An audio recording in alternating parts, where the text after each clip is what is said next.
Bonjour à toutes et à tous et bienvenue dans votre rendez-vous quotidien Smart Éducation, un magazine dédié à la formation, aux nouveaux métiers, aux nouvelles pédagogies, le rendez-vous qui donne un futur à la jeune génération.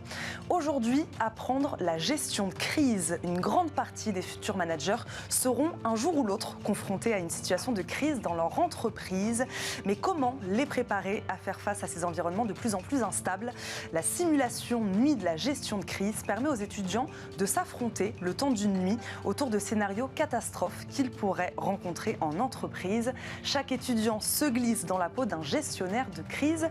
Une nuit coutume pour l'INSEC Grande École. Son directeur Thomas Alanick nous accompagne. Bonjour. Bonjour. Bienvenue sur le plateau de Smart Éducation.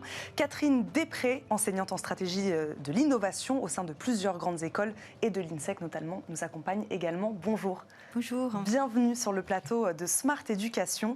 Thomas Alanick, vous n'avez pas attendu la crise sanitaire pour organiser cette expérience pédagogique. C'est la 14e année, je crois, de la nuit de la gestion de crise au sein de l'INSEC. Effectivement. Quel intérêt voyez-vous à une telle simulation? Expliquez-nous.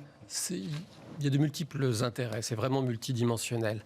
Ce qui est important de comprendre, c'est qu'un manager, c'est quelqu'un qui a une bonne culture générale, des compétences techniques, des compétences relationnelles, les soft skills. Mais ça ne suffit pas, parce qu'on sait tous que dans les organisations, il y a des moments de stress, il y a des moments de tension, il faut aller très vite. Et c'est souvent dans ces moments-là que les personnalités se révèlent. Donc on a décidé, il y a plusieurs années maintenant, de mettre nos étudiants en condition. Et ce qui est assez intéressant, c'est de voir les personnalités se révéler dans un contexte où le temps est limité et le stress assez élevé. Vous parlez de situations de stress, on va rentrer dans le détail, peut-être en donner quelques exemples. Une question sur l'organisation que cela implique quand même, parce que je crois que c'est plus de 470 étudiants sur 3 campus différents, cette année en tout cas. Quelle organisation ça implique? Comment on met ça en œuvre? C'est beaucoup de travail. On a la chance d'avoir un corps professoral très engagé sur les 3 campus que sont Bordeaux, Lyon et Paris. Et effectivement, ça demande beaucoup de travail de préparation en amont de la part de notre corps professoral. Mais comme je le disais, on a des professeurs qui adorent leurs étudiants, qui sont très engagés dans la vie de l'école. Et ça crée vraiment une dynamique très positive, un cercle vertueux. Catherine Després, alors expliquez-nous comment ça marche exactement. Est-ce qu'il s'agit vraiment d'une nuit entière? Comment s'organise cette nuit de la gestion de la crise? Alors oui, tout à fait. C'est une nuit entière, puisqu'en fait, les étudiants arrivent à peu près vers 10h30 à l'INSEC, du soir, bien sûr. Donc certains ont travaillé, certains ont eu des cours. Donc on leur demande justement de venir habillés, c'est-à-dire un peu comme pour les mettre en condition, comme s'ils sont en entreprise. Ils n'arrivent pas en jogging, et voilà.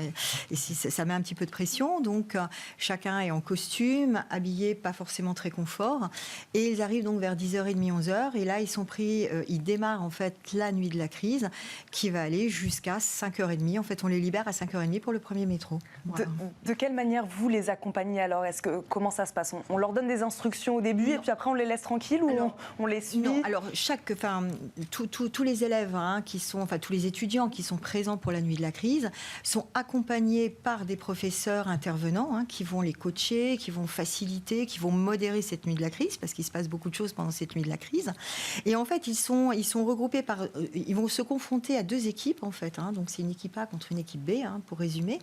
Et donc en fait, pendant, on va leur expliquer un petit peu comment écrire un scénario de crise, puisque pendant la première partie de la nuit, l'équipe A va constituer le codir d'une entreprise et va subir en fait une crise pendant plus de 2h30, qui va être en fait scénarisée, mise en scène d'une manière très créative par l'équipe B, qu'ils ont en phase 2. Et puis pendant la deuxième autre partie de la nuit, en fait, on va inverser. Et donc, ils vont à leur tour générer une crise à l'autre entreprise. Subir une crise, Thomas Alanick, vous en parliez tout à l'heure, les managers sont confrontés à des crises en entreprise, évidemment. Là, à quel type de situation vous confrontez les étudiants? Je crois que les exemples sont vastes. Vous les confrontez un peu à toutes sortes de crises. Ça peut être vraiment à tous les niveaux. Et d'ailleurs, ce qu'on constate, c'est que nos étudiants sont très créatifs. Parce que quand il s'agit d'embêter l'autre équipe, ils n'ont pas de limite dans l'imagination. Et surtout, ils sont très créatifs et réactifs. On peut avoir des gestions de crise qui porte sur un grand groupe d'armement, par exemple, ou alors un opérateur de téléphonie mobile. Et les attaques peuvent porter sur la dimension informatique, le hacking, mais aussi sur les réseaux sociaux, des rumeurs de harcèlement, par exemple, de l'espionnage industriel. Et comme le disait Catherine, ils sont très créatifs et ils vont aller très vite, par exemple, produire on l'a vu cette année, un faux article du Monde qui stresse encore plus le CODIR, puisque là, on en est au stade où le problème arrive dans la presse. Et donc, il y avait un autre groupe, je crois aussi, qui harcelait téléphoniquement le CODIR pendant plus de 2 heures, avec les journalistes, les réseaux sociaux, etc. Donc, ça peut porter sur différents types de secteurs d'activité, différents types de problématiques de crise à gérer, industrielles, de communication, sur les réseaux sociaux, sur de harcèlement. Donc, oui, nos étudiants sont très créatifs. Thomas Alanick le disait, parler de hacking, de harcèlement, ce sont des sujets éminemment d'actualité. Ça, ce sont des situations peut-être qui ont évolué, qui sont plutôt jeunes, plutôt nouvelles, en tout cas dans vos exercices pédagogiques. On ressent énormément, effectivement, on ressent pendant chaque année, puisqu'en fait c'est chaque année, on ressent bien l'influence en fait des crises qui ont été générées dans l'année précédente, l'influence des médias, la force aussi aujourd'hui de tout ce qui est un peu médias ou influence, la capacité, comme le disait Thomas, de monter un journal télévisé en 5 minutes, de faire parler des influenceurs. Enfin oui, ils ont bien, on les sent en fait très très à l'écoute de tout ce qui se bouge aujourd'hui dans la société et tout ce qui peut créer. Enfin, on le voit avec tout ce qui se passe au quotidien. Ils sont très sensibles à tout ça. Ils sont capables de faire une manif. Voilà, il y a 2 ans, c'était énormément les gilets jaunes. Voilà, donc vous voyez, ils sont très influencés par l'environnement, et ce qui est très bien, puisqu'en fait, quelque part, on sent qu'ils sont très du coup ouverts aussi à l'environnement et comprendre comment une entreprise aujourd'hui se doit d'être à l'écoute dans la compréhension et la réactivité pour une réponse à la fois cohérente et transparente. La transparence est très importante pour eux en fait. Thomas Alanick, vous le disiez, le manager est confronté à des situations d'urgence, de pression, vraiment tout le temps. C'est le quotidien du manager d'être sous pression, de répondre à l'urgence. Je ne dirais pas tout le temps, mais ça arrive assez souvent. Et ce que je disais tout à l'heure, c'est que ce qui est intéressant dans le cadre de cet exercice, c'est de voir justement les personnalités se révéler. Et sans être caricatural, dans ce genre de moment de stress, on peut avoir des jeunes qui vont prendre la parole, s'imposer et parler tout le temps. Et puis à l'opposé, des gens qui vont être un peu plus en retrait, mais quand ils ou elles prennent la parole, tout le monde les écoute. Donc il y a différents types de leadership qui émergent dans des situations de crise. Et à contrario, on peut avoir des gens qui, en apparence, sont très sûrs d'eux, et puis avec le stress, perdent tous leurs moyens. Il y en a qui se pétrifient sous le stress, Thomas Alanick. Oui. Alors heureusement, il y a des professeurs qui sont là pour les encadrer. Mais je pense que nos étudiants apprennent beaucoup sur eux dans le cadre de cet exercice. Parce qu'encore une fois, les compétences techniques, c'est très très bien.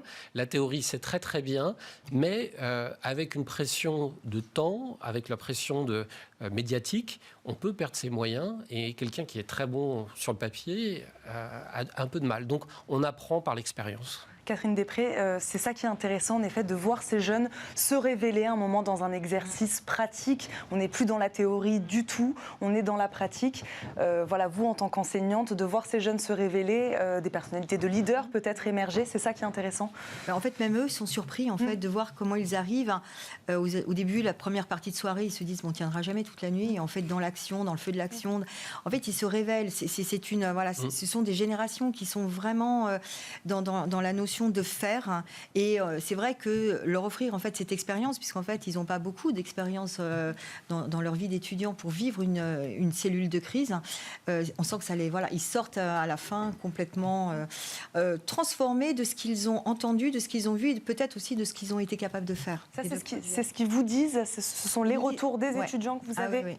Tu as eu énormément de merci cette année. En sortant à 5h30 du matin, on vous dit merci à vous pour cette expérience. Nous, le groupe, puisque le groupe professoral, mais aussi toute l'organisation qui est très très complexe.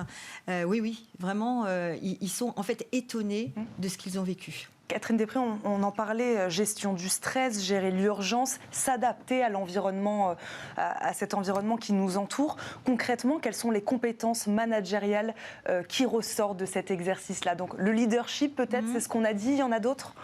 Savoir travailler, savoir se coordonner, coopérer, écouter, être réactif. Voilà, enfin, c'est vraiment... Et savoir, en fait, rapidement prendre une décision. Et accepter aussi les décisions, en fait. Savoir prendre une décision en groupe aussi, peut-être, il y a cette notion de groupe, de travail ensemble. Oui, il y a la notion, en fait, d'écouter, en fait, chacun, de se répartir, en fait, les tâches, en fait, de manière à jamais, en fait, faire tous la même chose. Et du coup, de faire la confiance, en fait, aussi dans une cellule de crise. C'est-à-dire qu'à un moment donné, il y en a un qui doit prendre la décision, on accepte cette décision. Thomas Alanik, de quelle manière, alors, ces jeunes, ces étudiants, ils connaissent mieux l'entreprise après avoir vécu cette expérience? C'est une entreprise assez marquante. Encore une fois, là, ils sont vraiment dans la pratique.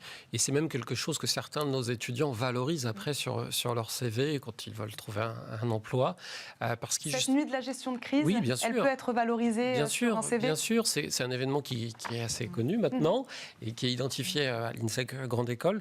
Donc, certains étudiants le mettent en avant. Il y a eu plusieurs articles encore cette année, aussi bien à Bordeaux qu'à Lyon qu'à Paris. Et donc, c'est un élément fédérateur au niveau de l'école. C'est un événement important à titre personnel pour les étudiants parce qu'ils apprennent justement à écouter et pas tout le temps à prendre la parole. Ils apprennent à décider, à faire des compromis. Et ça, ce sont des compétences extrêmement recherchées par les entreprises. Donc, ils ont raison de le mettre en avant.